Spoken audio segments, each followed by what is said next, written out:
Democracia M y Democracia TV presentan Diálogos con Francisco Rocha. Diálogos. Diálogos.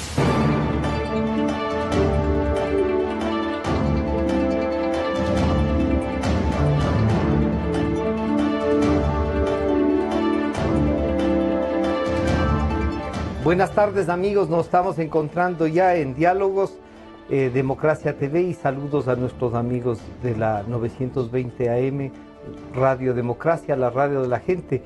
Como les habíamos anunciado, están con nosotros dos jóvenes candidatos, digamos, todavía están jóvenes, aunque ya no tanto, pero sí, son de la nueva camada para la política, lo cual uno dice, hay la posibilidad de que la gente se interese y se interese por esta actividad que en 10 años han intentado convencernos que es de delincuentes y no lo es. Yo siempre recalco que esto no es, que hay que agradecer a la gente que quiere preocuparse y sancionar a los que han tomado estos puestos para hacer de lo que no se debe hacer y de lo que se critica. Así es que están con nosotros el doctor Fabricio Villamar y el doctor Javier Orti. Candidato Fabricio Villamar por el partido Creo, el movimiento Creo, listas 21, y por Avanza, el partido Avanza, Javier Orti, de las listas 8. Ya son candidatos, están corriendo por el norte de la capital, por el distrito norte, y vamos a ver cuáles son las primeras apreciaciones de lo que está pasando en la campaña, y vamos también a descubrir cuáles son sus propuestas. Así que bienvenidos, gracias por acompañarnos. Javier, le preguntaba antes de iniciar, usted ya ha corrido, así es que primera campaña no es, y a Fabricio también, y ya fue el concejal. ¿Qué le motiva a seguir, a construir un partido? Usted ha sido de los que ha ayudado a Ramiro González a construir Avanza. ¿Cuáles son las motivaciones actuales para hacer política? Bienvenido, buenas tardes. Bueno, muy buenas tardes, muchas gracias Francisco. Muy buenas tardes, mi querido amigo Fabricio. Sí, bueno, en realidad, una aclaración, yo soy candidato por cantones. Ah, es por cantones. Sí, por cantones. Pero sí corrí por el norte de Quito, sí, en el 2013. Ya. Sí. Y corrí la primera vez de mi vida en el 2006 como candidato alterno. Todavía no había distritos. En esa época era una sola plancha de 14 candidatos. Para toda la provincia. En esa época yo era presidente de las Juventudes de la Izquierda Democrática. Ya. Ahí lo conocí a Ramiro. Y así como anécdota, le cuento que me hicieron escoger. O sea, yo ya no era candidato. Yeah. Es más, como era Wambra todavía, 26 años. Siempre sirven para consolidar me dijeron, la lista. anda, toma, ya como no vas a ser candidato, toma un pasaje a Guayaquil, anda firmando las candidaturas del Parlamento Andino a la gente de Rol 2. Estábamos, y de Red. Estaban y de Red. Entonces fui a Guayaquil. Faltaba horas para que se acabe la inscripción. Regresé a Quito, me llamaron ese rato y me dijeron, vente porque te vamos a proponer algo. Fui al partido y ahí me dijeron, escoge sexto alterno o décimo principal.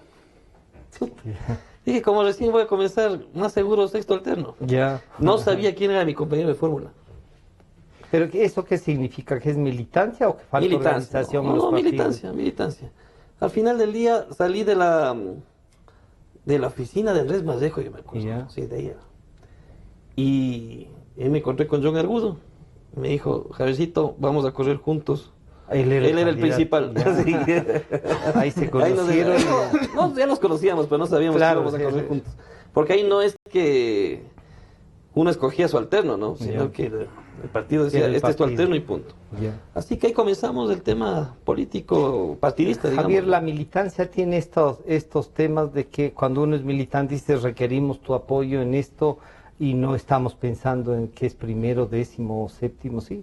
Sí, claro. Esa es una diferencia a quienes van a pedir que no hacen militancia pero que están listos para ser candidatos. La militancia es de mucha disciplina, como dice la palabra militancia. No me gusta mucho el tema militar, pero es de mucha disciplina, de mucha jerarquía, mucho respeto. Ese tipo de ejemplos nos han ayudado mucho en Avanza. Por ejemplo, para convencerles a muchos jóvenes que ingresen a las listas de candidatos como alternos. ¿Sí? Yo siempre me pongo como ejemplo, ¿no? Yeah. Vean, yo comencé como alterno. O sea, lindo sería comenzar en la política siendo el principal. A veces pasa, A veces, pero no siempre, hay muchas pero no candidaturas. siempre es bueno para los partidos. Ahorita yo veo un montón de candidaturas Ya. que capaz les sale la jugada a la primera, ¿no? Pero yo Así creo que la pasa. política es un proceso, entonces uno tiene que aprender a ser soldado para llegar a ser Ya. general. Fabricio, bueno, y en cambio, el intento de la hora era, o ahora el movimiento en Quito no cumplieron, o el tribunal no los calificó, pero hay un acuerdo con Creo y estás de candidato para asambleísta, tú sí por el norte de Quito, el distrito norte. ¿Qué te lleva a ser nuevamente candidato, buscar, insistir en hacer organización política, fijar también pensamientos? ¿No? Bienvenido, buenas tardes. Siempre un gusto, Javier, Francisco, qué gusto poder conversar con ustedes, amigos. A ver, el movimiento está en proceso de inscripción, tenemos hasta el mes de mayo para terminar el proceso, claro que sí.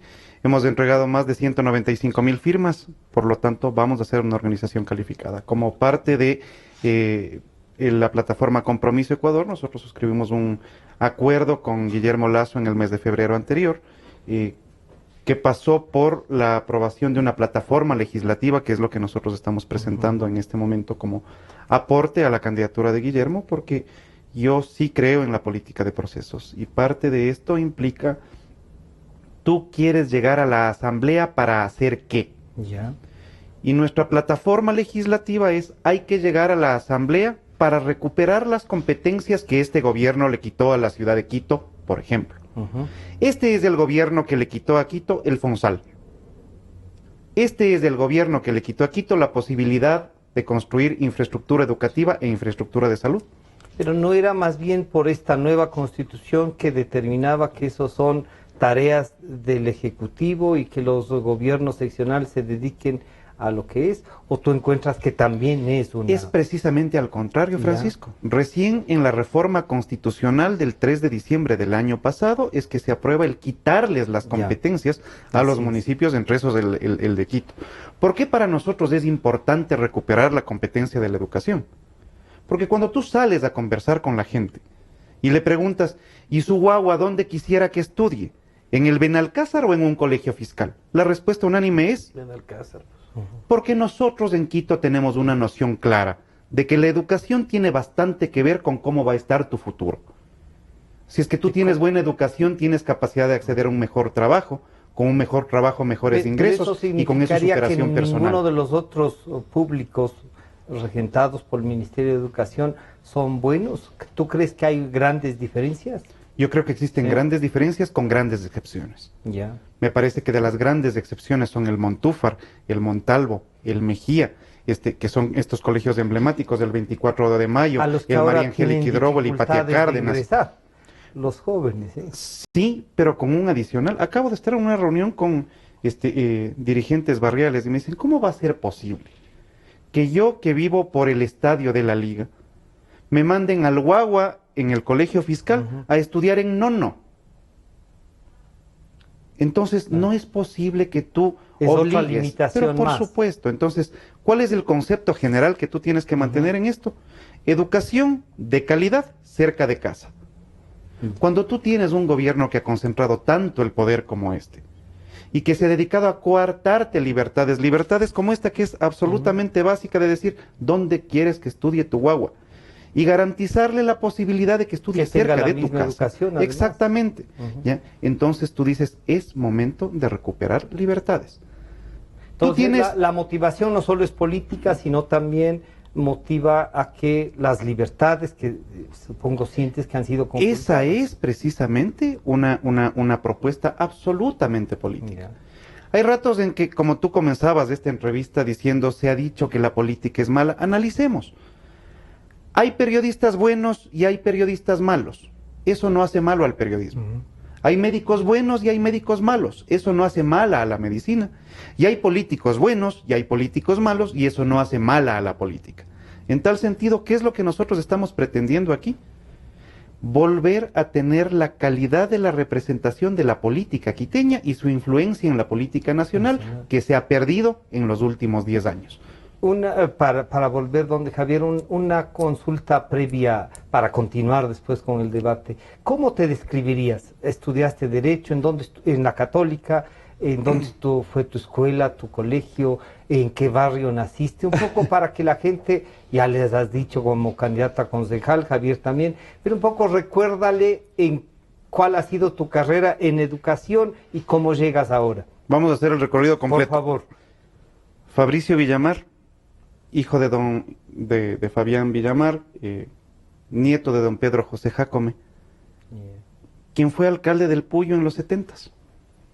El abuelo como alcalde, y de esas son de las experiencias que yo me acuerdo, él mandaba la leche de la hacienda al jardín de infantes, el panadero aportaba con las empanadas de queso y ahí tenías el desayuno escolar de los guaguas que íbamos a la escuela en el Puyo. Soy hijo de Chagras. Mi taita vino de Ibarra, mi mamá de Ambato, se conocieron aquí en Quito por lo que decíamos hace un rato.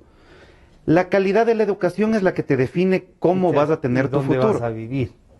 Vinieron a estudiar en la Universidad Central. Cuando vinieron a Quito, alquilaban un pequeño departamento en lo que era la casa de don Ernesto Albán, al frente del parque del Barrio América. De América, sí. En la escuela... Casa donde sigue viviendo el hijo, a propósito de don Jorge. Albán, Jorge vive ahí todavía. La escuela la hice un poco en la Condamine, el resto en el Borja 3. El colegio en el Borja 3, con una ligera pasada. O sea que sí tenías un poco de uniforme militar. Pero claro. Sí. Pero era la única forma de ponerme en horma, por otra parte, pero claro. No, si es que no era así, estaríamos hablando de otras cosas. Por eso fue de la Condamina al Borja 3, listo. Pasé 6 meses por la Universidad Central, en Derecho también, y no me quedé porque en la Universidad Central te exigían que tengas título de sociales. De sociales, claro. Y yo era físico-matemático, entonces di el examen en la Católica, entré a la Católica, hice mi carrera de abogado y doctor en jurisprudencia en la Católica. Tuve la oportunidad de trabajar en la Procuraduría General del Estado, fui secretario general de la Procuraduría General del Estado, y mi carrera política en cargos de elección comenzó siendo candidato a concejal en el año 2009, puesto que gané, me tocó posiblemente una de las épocas más difíciles, cuando Alianza País era muy fuerte. Tenían absoluta mayoría. 9 votos de 15, con eso comenzaron. Otros días ya tenían 10, otros días 11, otros días 12, porque los que eran de Sociedad Patriótica terminaron votando con Alianza País. Los que venían del PRIAN terminaron votando con Alianza País. Entonces, el mantener una posición en eso era más o menos como levantarte todas las mañanas durante 5 años sabiendo que vas a una pelea que vas a perder. Finalmente, pero que había que dar. Eso consolida también el pensamiento y la propuesta. Sí, porque resulta que tú tienes que entender que la política es este ejercicio de un montón de batallas que son parte de una confrontación grande. Pero muchas, más que ganarlas, habrán quedado sentadas ahí como propuestas, como iniciativas y como visión de ciudad también, ¿no? Pero es que hay cosas fantásticas que se ganaron. Con un solo voto se puede hacer un montón de cosas. Por ejemplo, tienes la ordenanza de los estadios, que la hemos conversado y que debería ser un ejemplo para el país, que a propósito, hay que constituirla en ley de la República. Lo que hicimos bien para Quito tiene que funcionar para el resto del país. Hace menos de una semana, los hinchas en el Estadio Reales Tamarindo se treparon a las mallas, se cayeron al suelo y tenías más de 70 heridos. Cuando la lógica es jugar fútbol sin mallas. ¿Qué nos diferencia de los hinchas ingleses o de los hinchas argentinos o de los hinchas colombianos? Puedes ver el fútbol sin mallas. El asunto está si es que a ti te ponen las mallas y te tratan de meter en una cárcel cuando estás viendo un espectáculo deportivo. Te desnaturalizan este espectáculo que tiene que ser absolutamente transparente, bueno, donde la buena gente va a divertirse. Donde pueda irse en familia también, ¿no? Esa es la gran diferencia entre dos concepciones de gobierno y de concepciones de Estado. Uno que te controla y que te pone, te restringe libertades y que te mete las jaulas, y el otro que cree en la libertad de la gente con educación y con responsabilidad. A ese me apuesto yo. Javier, ¿usted es quiteño? Sí. ¿También? ¿Los papás también? Sí, yo en cambio vengo de una familia de bastantes quiteños. Que tienen ya más años en Quito. Sí, es que uno raspa bastante, uno encuentra siempre al quiteño en la quinta generación. Creo que ¿De qué barrio viene Javier? Yo soy el típico quiteño que de la década de los 80s, de padres profesionales. Mi papá es arquitecto. Él tiene una maestría en Inglaterra sobre arquitectura médica. Mi mamá es abogada, ¿sí? Pero mis abuelos, en cambio, eran del Tejar, ¿sí? Mi abuelo materno era coronel, ya falleció. Mi bisabuela fue la primera adherida a la Cámara de Comercio de Quito. La primera mujer. La primera mujer, exactamente. ¿Ya? Tenía en Santo Domingo tenía su comercio ahí, un almacén. Un almacén de repuestos automotrices. Ah, sí, sí. Ah, qué interesante. Eso, mi otro abuelo, en cambio, fue funcionario del IES. Esto es una anécdota interesante, verás. Mi abuelo se jubiló en el IES. El papá también. Mi papá trabajó 25 años en el IES. Entonces solo hablaban del IES. Claro. Se decía, ojalá nunca trabaje en el IES. Pero le tocó trabajar en el IES. ¿Por qué decía ojalá no me toque? Porque solo hablaban del IES. Era buenísimo. Sí. De escuela y colegio en donde hizo. Bueno, de ahí, de ahí nos pasamos a vivir un rato en San Antonio de Pichincha. En San Antonio. San Antonio de Pichincha. De ahí ingresé al colegio, al Borja II. Al Borja II. Sí, de ahí fui marista durante 12 años. Sí, una época me tocó vivir con mis primos 5 años en San Rafael, por temas familiares. Y me gradué en el colegio y me gradué físico-matemático. También. Misma historia. Misma historia. No pude ir a la central. Por no ser sociales. Y no entré a la católica, uno, porque no me preparé para el examen de admisión. Sí. Y dos, porque no me gustaba el derecho canónico. Pero hubiese hecho como Fabricio, pasó primero en un preparatorio en la central. Entonces, pero por cosas de la vida, fui por una recomendación de un amigo a la Universidad Internacional y me encantó el currículum. Cuando comenzaba la universidad. Sí, la malla curricular me encantó porque yo siempre quise ser abogado para especializarme en la política, no para ser más abogado. Ciencias políticas que litigante. Mucho más. Solo que no quería ser licenciado en ciencia política, sino doctor en jurisprudencia. Claro. Saqué rápido mi doctorado 6 años después y justo María Belén Rocha, ¿la conocemos? Sí, la conozco. Sobrina de Francisco. Una gran amiga mía, ella me recomendó estudiar una maestría en España. Sí, en esa época los partidos políticos podían recomendar a varias maestrías, ¿no? Además ofrecían. Había dos fundaciones, en España. la FIAB y la FAES. La FIAB era PSOE y la FAES era PP. En esa época estaba el PSOE, ¿no? en el gobierno.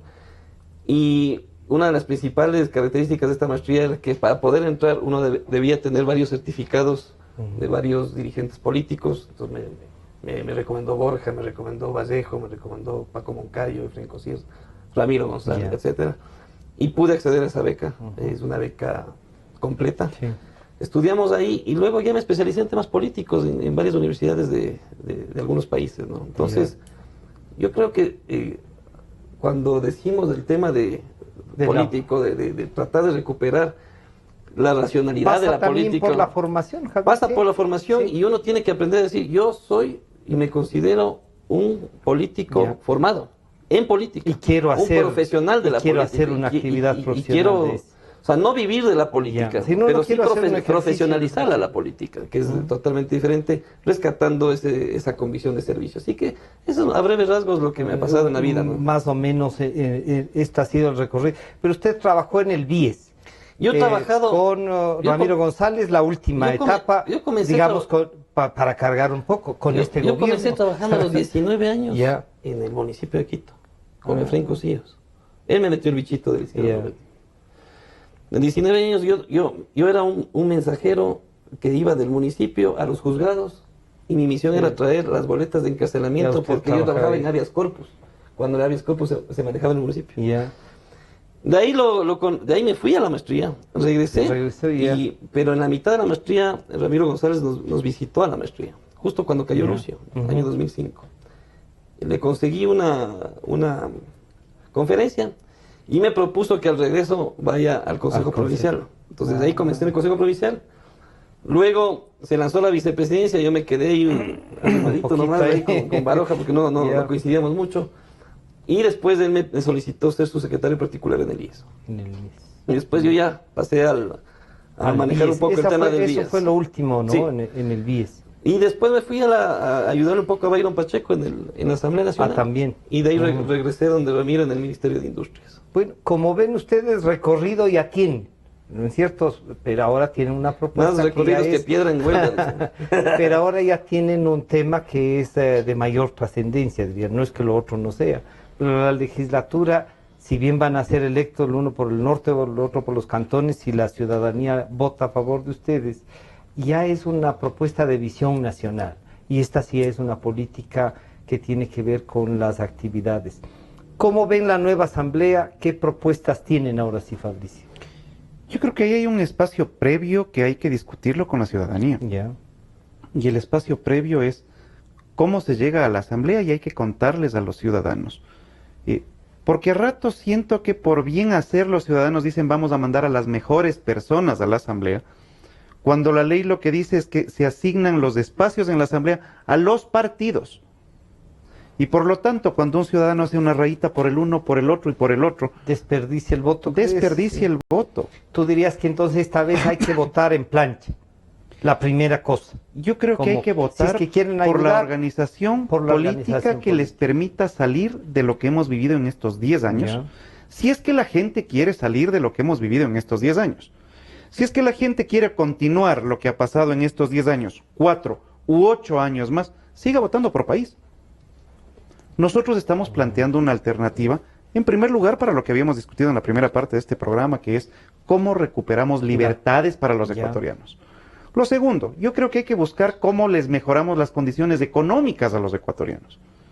Y mejorarle las condiciones económicas a los ecuatorianos pasa por, hay que reducir impuestos.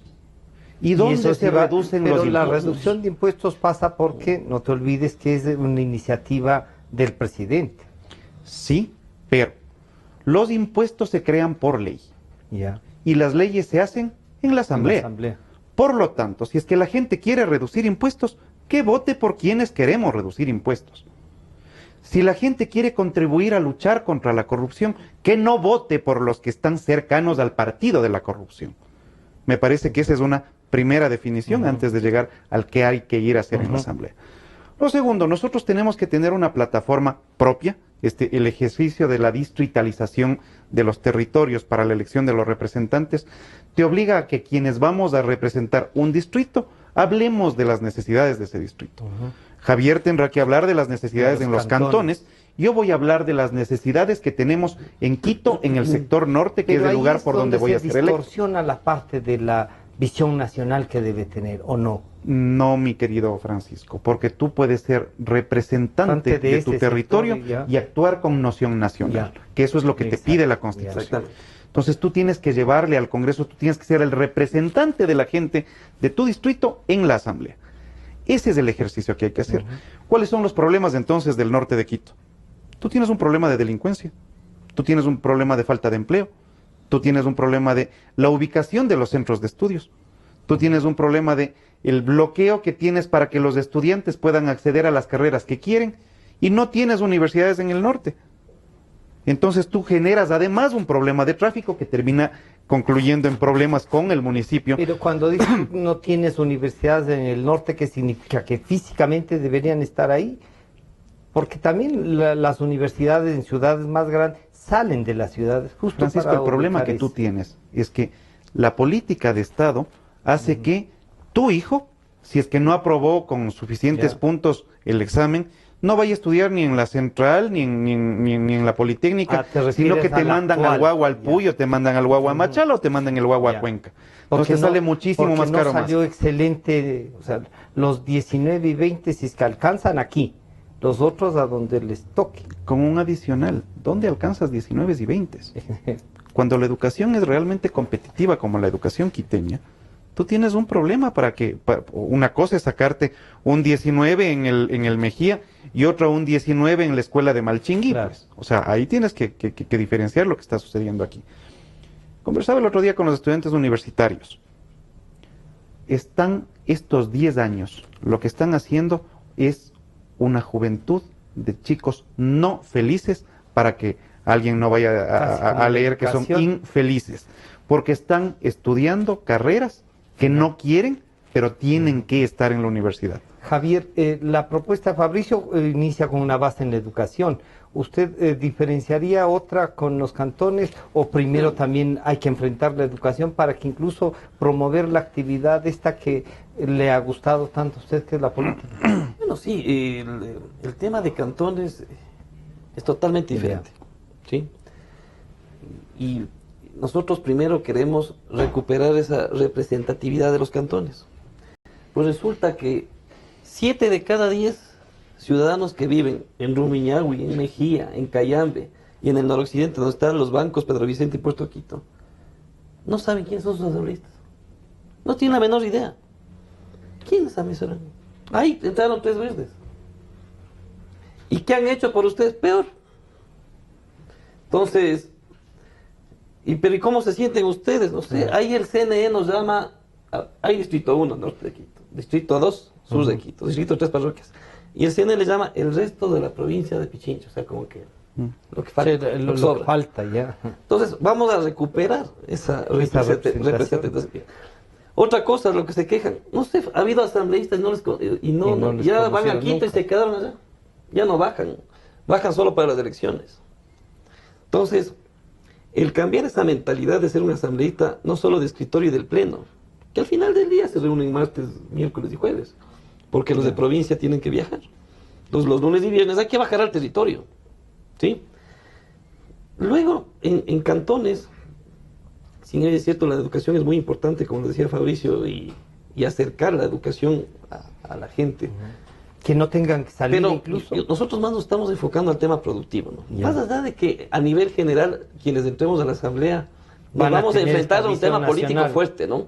Primero el eje político, el cómo desmontamos el hiperpresidencialismo, si llamamos al referéndum, cómo eliminamos este Consejo de Participación Ciudadana, cómo equilibramos nuevamente los poderes. Va a ser una tarea no fácil, pero sí tenemos que enfocarnos mucho más en el tema económico.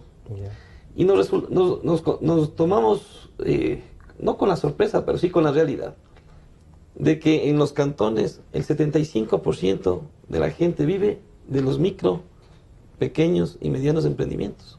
Es gente emprendedora. O sea, es gente emprendedora. Es gente que tiene su negocio y no entonces, necesariamente formal, ¿no? Y lo que necesitaría es que formalizarle primero, que formalizarle, reforzarle su primer emprendimiento, pero sobre todo, y esta es nuestra principal propuesta, es que nos encontramos con que el 10% por lo menos de la gente que ya comenzó a emprender, resulta que fracasaron en el intento. Pero cuando fracasaron, recibieron... Tienen que encerrarse. No, pues y le cerraron la puerta para volver a emprender. ¿Pero por qué fracasaron? Porque a lo mejor no tuvieron el asesoramiento necesario dentro del Estado para elaborar productos que sean vendibles. Pues. Por ejemplo, en Cayambe, una familia emprende para hacer quesos maduros, por ejemplo. Y no había quienes compren, por la crisis y lo demás. Pero si ahora estamos a puertas, y es muy buena noticia el día de hoy, ya el Parlamento Europeo aprobó el tema de el acuerdo con la Unión Europea. Va a haber un listado de un sinnúmero de productos que los emprendedores tienen que emprender. Entonces, para eso vamos a crear una ley de la segunda oportunidad que les llamamos. Es una ley que permitiría, además de formalizar a los emprendedores, darles ese amparo para que puedan volver a emprender, pero con algo mucho más factible. Y así comenzar a generar más dinamismo dentro de los cantones. Tener unas opciones de trabajo y de vida mejores. Pero por supuesto, entonces si tenemos estas estadísticas, estos datos claros, de eso es lo que estamos entrando a hablar concretamente en el tema de los cantones. Fabricio, esta reforma educativa que tú planteas de acercarle más al ciudadano, dejarle la libertad, pasa porque por reformular el actual Consejo de Educación Superior, sacar porque 2 o 3 organismos, o en propia ley de educación, ¿en qué áreas nomás enfocarías eso? No, sí, tienes un problema de superposición de organismos para la educación, pero vinculemos las dos cosas que estamos hablando. La educación para el desarrollo económico. Y vale la pena pensar en dónde está la mayoría de ecuatorianos. Y la mayoría de ecuatorianos viven en las ciudades. El 80% de los ecuatorianos viven en las ciudades, urbanos, pero come del 20% que viven en el campo. Exactamente. ¿Qué es lo que tienes que hacer entonces? Vincular el campo con la ciudad. ¿Qué les pasa a las personas que nos estén viendo en el campo en este momento? Cuando tú sales a comprar el quintal de frijol para sembrar, te cuesta $42. Tú siembras y te sale más o menos entre el 25 y el 30 a 1 por quintal sembrado. Y cuando quieres vender, te quieren comprar a $8. Entonces resulta que la ganancia, te pongo otro ejemplo, porque no, pero ahí hay un intermediario, entonces te voy a contar, exactamente, te cuento otro ejemplo. En las parroquias de Tumbaco, Checa, Pifo, Tababel, El Quinche y Aruquí, estamos sembrando nosotros frutilla. ¿Ya? Cuando tú vas y compras la caja de frutilla, te venden en $4. Cuando quieres comprar, en cambio, en el supermercado, te cuesta $4 una cajita de este porte. Alguien se está llevando, pues. Por poner en la cajita. ¿Qué es chica? lo que necesitas? Ya. Tú necesitas promover educación para promover el desarrollo económico. Y el desarrollo económico tiene que hacerse entre el campo y la ciudad. ¿Y cuál es la conexión entre el campo y la ciudad? La prefectura, que tampoco funciona. Tener prefecto es más o menos como la línea equinoccial, ¿no? Todo el mundo sabe que existe, pero nadie le ha visto ni sabe para qué sirve. Y ese es el verdadero problema que tenemos. Vamos a hacer un pequeño corte. En un minuto regresamos. Estamos con Fabricio Villamar y Javier Orti, los dos candidatos a asambleísta, el uno por cantones, listas 8 Avanza y el otro por el Distrito Norte, creo 21. Enseguida volvemos. En un momento regresamos con Diálogos por Democracia M y Democracia TV. Democracia. Sobre la emergencia de gas y energía que se está viviendo en la costa Caribe. Democracia. Rusia retoma críticas por retenidos en base naval de Estados Unidos. Democracia. Formulé el primer pedido histórico de perdón a las víctimas de las graves violaciones de los derechos humanos. Democracia, solo noticias. Sentimos lo que la gente siente, amor, desamor, alegrías inmensas. Decimos lo que la gente quiere, pasión, discusión, democráticamente. Democracia, la radio de la gente. Democráticamente, la radio de la gente. Democracia, la radio de la gente. Democracia. Desde el Distrito Metropolitano de Quito, Cadena Democracia, la radio de la gente.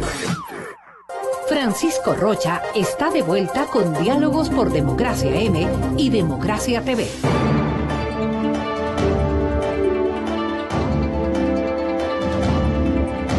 Estamos de regreso para seguir dialogando con Javier Orti y Fabricio Villamar.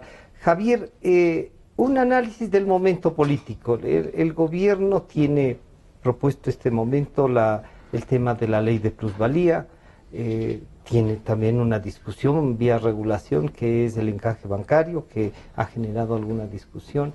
En el tema actual, cómo están las cosas, ¿qué van a hacer ustedes con la ley de plusvalía si llegan a la Asamblea y es aprobado ahora? Pues esa ley hay que inmediatamente archivarla. Pero es una ley totalmente confiscatoria. Se quieren ir por el lado de las GATS, de que va a favorecer a los GATS, etcétera, etcétera, pero yo, más allá de lo que vayamos a hacer, porque es claro que la oposición se va a unir para derogar todo este tipo de leyes. A mí, yo lo que estoy totalmente convencido es que cada vez que el gobierno emite este tipo de pero esta iniciativa la tuvo que retirar. Yo creo que no quieren que gane Lenín Moreno. Sí. Pues es clarísimo. O sea, pero no se lanzan los temas quieren de Petroecuador, se lanzan los temas de la plusvalía, los temas del encaje. Y estamos a puertas también, no sé cómo está el tema del concurso de las frecuencias. ¿Será que tanto le alcanza a Lenín Moreno ganar con todas estas cosas que nos están ¿No será que el gobierno está pensando que una ley como, por ejemplo, de plusvalía consolida una especie de pensamiento, de ideología, de proyecto, y que más bien busca consolidar esa candidatura? Si está pensando eso, entonces está totalmente equivocado, y eso se va a evidenciar el 19 de febrero.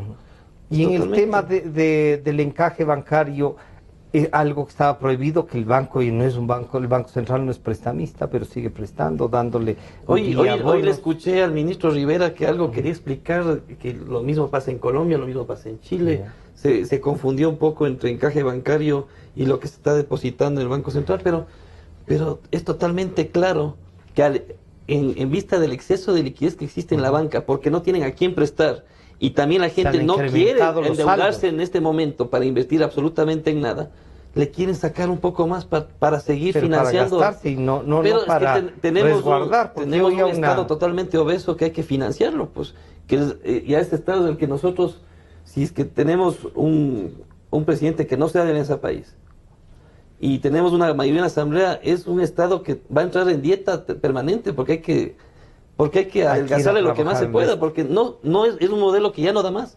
Entonces, cualquier medida económica como la del encaje bancario que esté proponiendo el gobierno, da para pensar de que esto no es más que para generar liquidez al Estado y seguir pagando sueldos que ya no hay que hacerlo. Entonces, es preocupante. Fabricio, ¿la ley de plusvalía lo verías como un tema ideológico o también miras como un tema de, algunos dicen, es solo confrontación o una forma de llamarnos la atención para salir de estos escándalos que ha tenido, sobre todo con la principal empresa? La ley de plusvalía es un distractor. Y es un distractor que nos obliga a estar discutiendo de la ley de plusvalía y olvidarnos de los robos en Petroecuador, de la plata encontrada en los tumbados, de los primos que se fugaron, de los que se comían cheques, de los préstamos a DUSAC.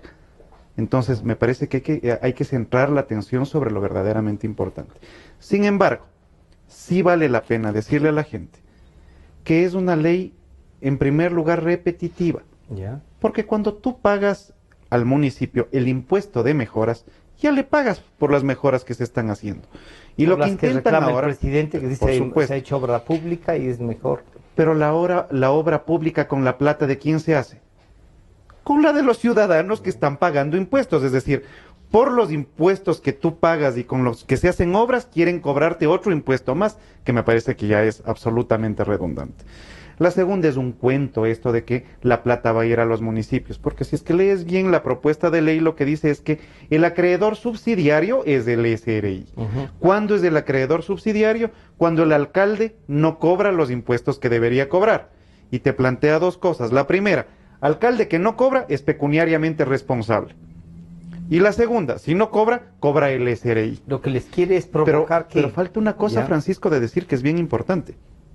Y es que este es el peor acto de cobardía política que puede tener el gobierno nacional. Porque resulta que no tienen la cara para decir que es el Estado Nacional el que quiere sacarte la plata por la venta de tu casa y quiere culparle, trasladarle el peso político a los alcaldes. Por esto ese es un acto de cobardía política, uno más de los que han cometido. No es lo que quieren que los alcaldes actualicen el valor del predio, que tengan, que puedan los catastros, que puedan cobrar. Eso es algo que estaba en la ley de los municipios desde los años 70.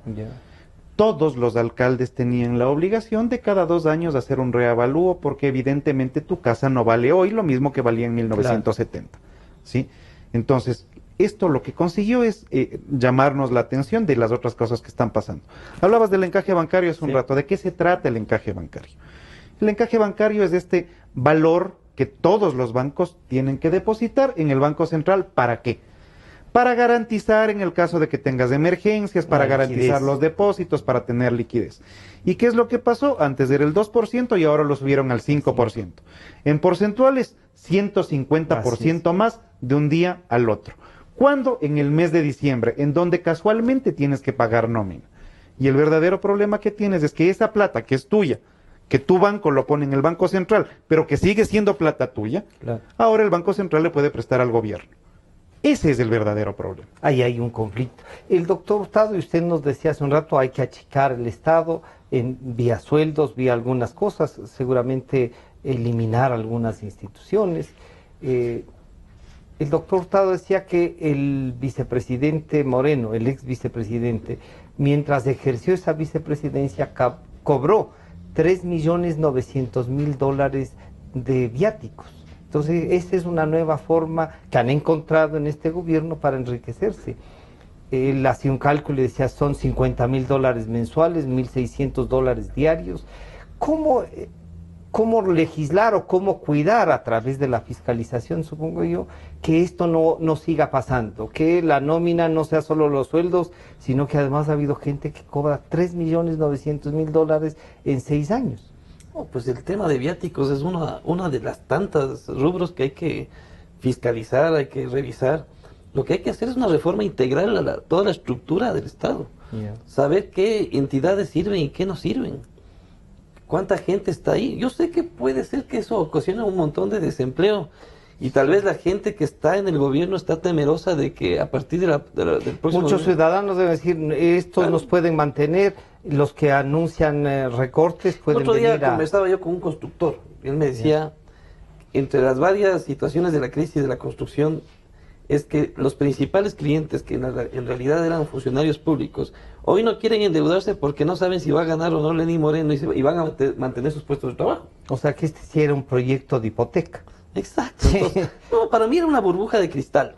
Es decir, mantener una economía en base a un Estado obeso, crear un mundo de fantasía en donde mientras más a un grupo determinado se le daba más capacidad de endeudamiento y más capacidad sobre todo de consumo, generaba todo un círculo económico de circulante que podía soportar, pero hasta que llegó el tema del petróleo, es un modelo que fracasa nomás. O sea que si no hay precios altos, no funciona el proyecto. Más allá que haya, si es que no hay o más ingresos mensuales con sueldos grandes, porque por ejemplo en el sector público, ahí no existe el sueldo mínimo, el que menos gana es $800. El que menos gana es $800.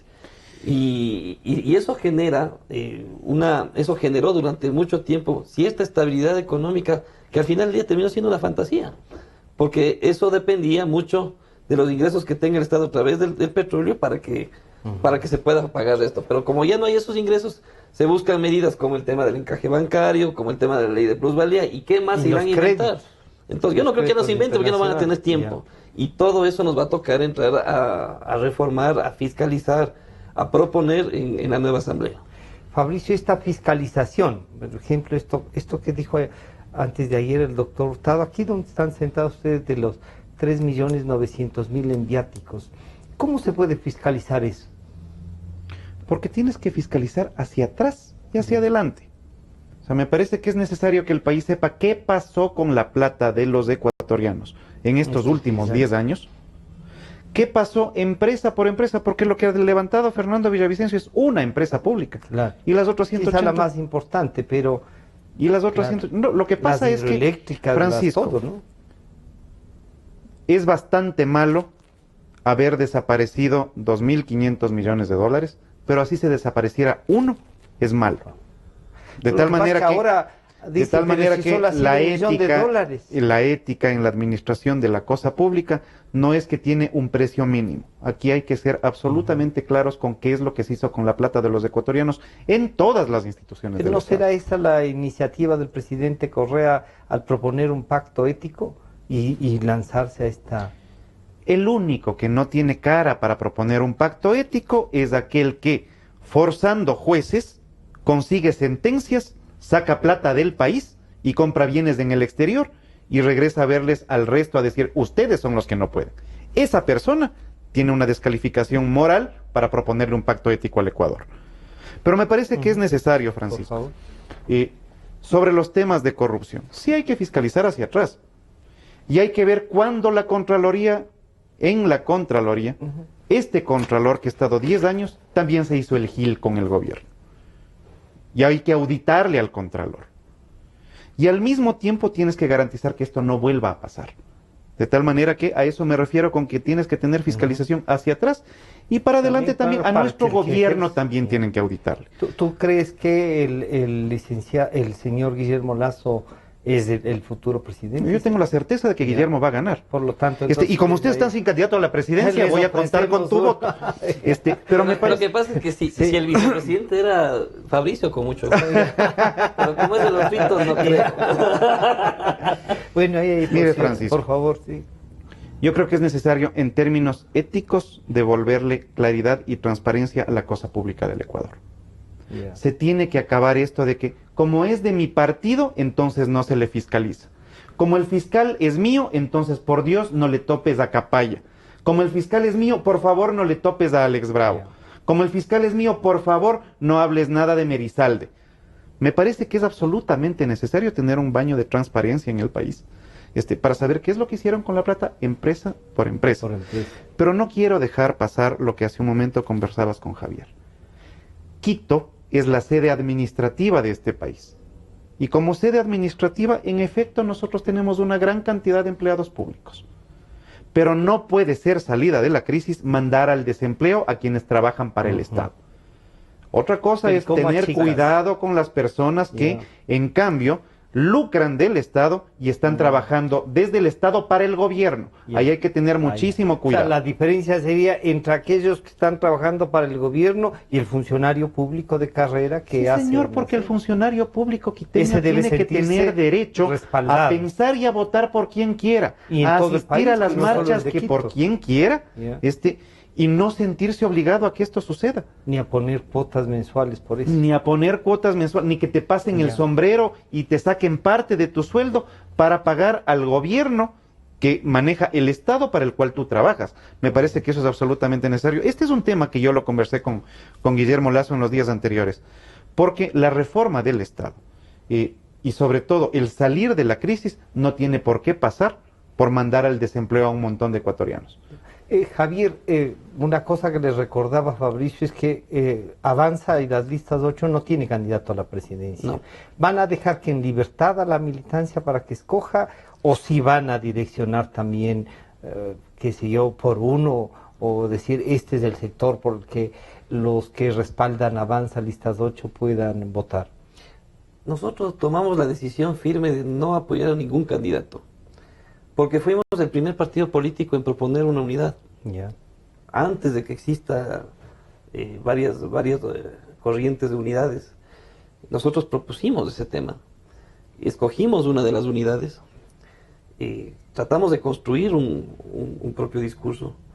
Lastimosamente no hubo cómo. Porque las vanidades, los intereses particulares que pueden ser muy legítimos y respetables, primaron sobre los intereses del país, así que encontramos el espacio en la Asamblea como que desde ahí debemos proponer los cambios necesarios y no hemos tomado parte por ningún partido, por ninguna persona que lastimosamente primó sus intereses. Pero, ¿cómo van a hacer con la militancia? ¿Van a recomendar algo de votación? La militancia se va a concentrar. Pueden votar, pero tienen que votar por alguien. La militancia se va a concentrar en hacer campaña por sus asambleístas, ¿Y el tanto provinciales como nacionales. ¿Sello Cruz o no? El presidente, pues bueno, digamos que es una especie de... El incluido el licenciado Moreno. Digamos que es una especie de... O por lo menos el licenciado Moreno digamos que es una especie de... No, eso sí le puedo asegurar que el 100% de Avanza no quiere saber nada de... Pero esa ya es un avance. Pero sí hay algunos, hay algunas provincias que tienen, sobre el resto de candidatos, tienen sus... Entonces es una especie de libertad intrínseca, pero la posición real del partido es... Nos concentramos en el tema de la Asamblea Nacional. Oye, como tu puesto es bonito de hacer preguntas, y en la segunda vuelta, ¿sí van a votar por el candidato de la oposición? Por supuesto que sí. Bacán. Bueno, entonces ahí hay otra definición.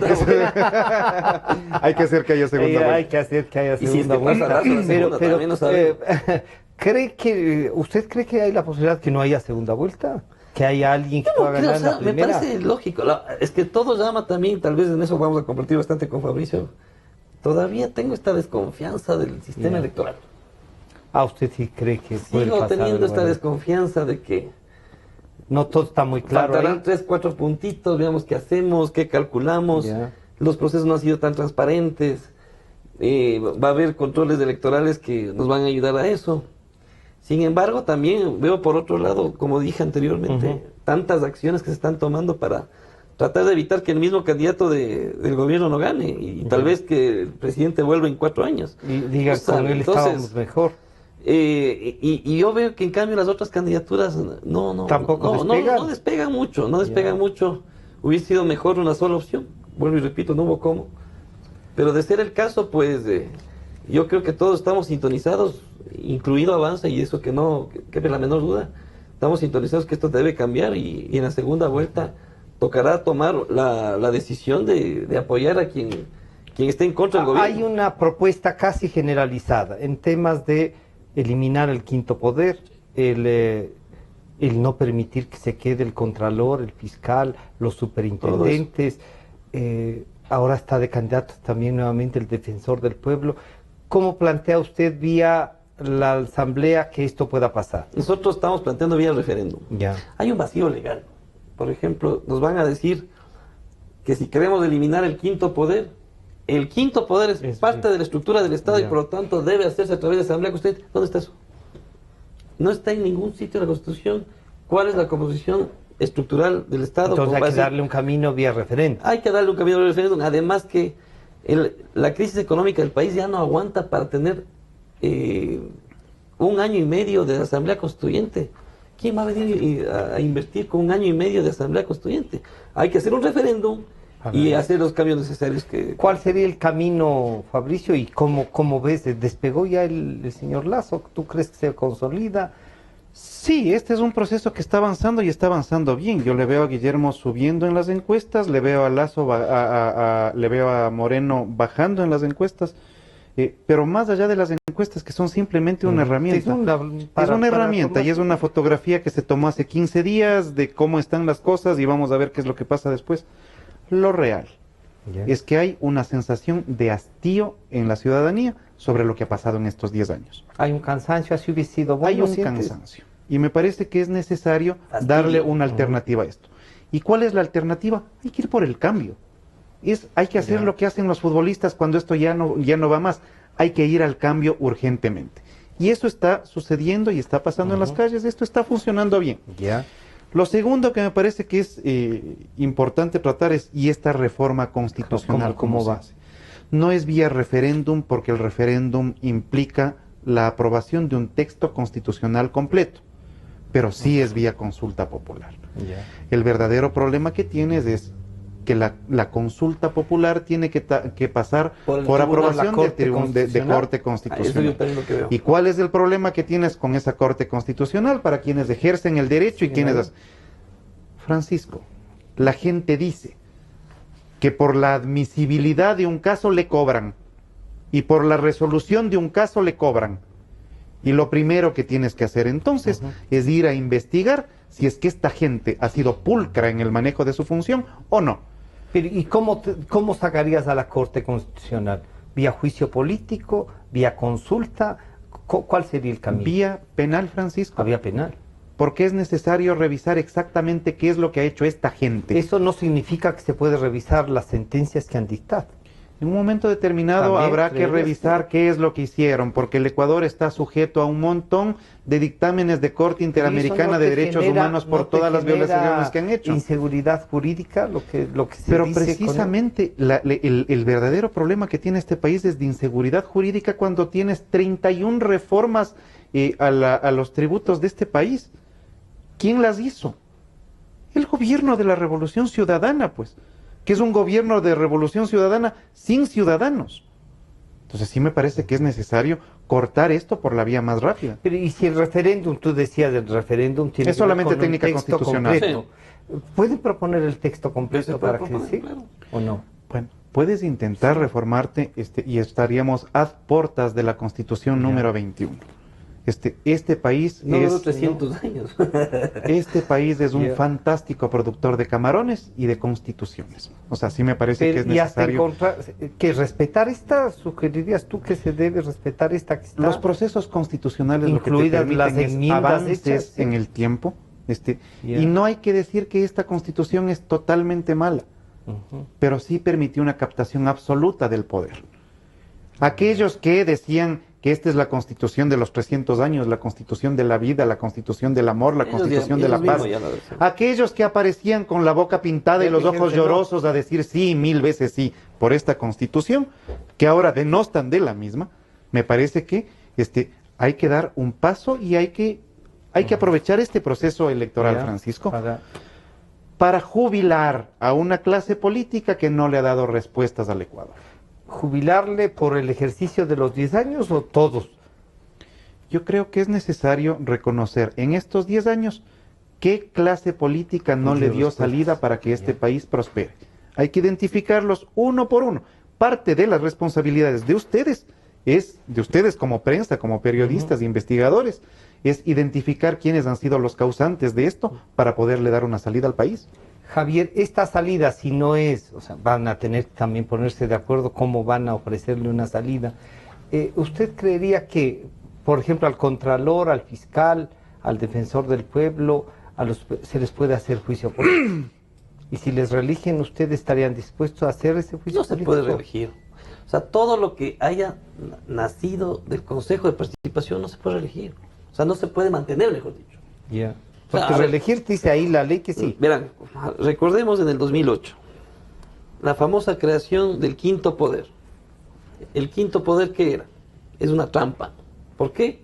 Les dijimos a los ciudadanos, se les dijo a los ciudadanos, quitemos el poder a los partidos políticos y demos el poder a la ciudadanía, que entre comillas era independiente.